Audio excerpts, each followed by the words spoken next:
what am I doing? Disobeying God. His judgment is serious and severe. And I would imagine that he tries to settle in Zor, but every time he's around this Zorite or this Zorite, they look on and go, hey, are you the guy that was freed from Sodom and Gomorrah? How'd you get freed from Sodom and Gomorrah? Well, I'm a right guy, and I try and obey the Lord, and I'm living in the middle of compromise. Girls, don't do as Dad did. Finally, I'm sending mixed signals. Fine, it's time for us to move. Fine, let's get out of here. And now they go to the mountains. But because Dad's disobeyed God before and disregarded counsel from his uncle, it's a little too late. Don't do as I do, just do as I say.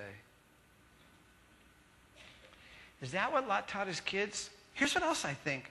I think, too, Lot taught his kids, live a questionable life, and you'll still get saved.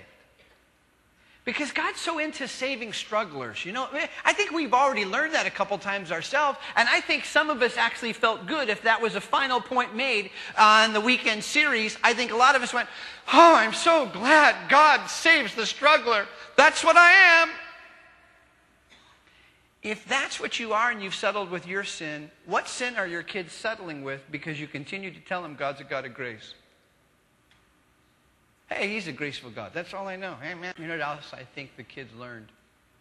I think the kids learned to think now, here, and self, rather than to think later, there, and God. They're thinking totally and wholly on a human level. Let's just trust in the flesh and do what we think is right.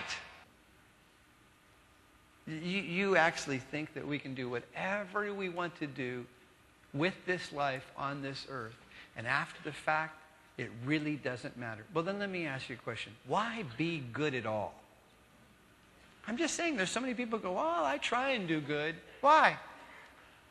Well, I don't believe there's a heaven and hell. I believe it's important to be nice to your fellow man. Why? I mean, why? Well, just because. I mean, my reputation. For who? What reason? So what? Bob, don't say that. All right, then let's close this way. If the person who says there is no heaven and is no hell is right, let's say they're right. Let's say there is no heaven and is no hell. I die and they die, we just return to the dust. But what if I'm right and you're wrong and you choose not to believe?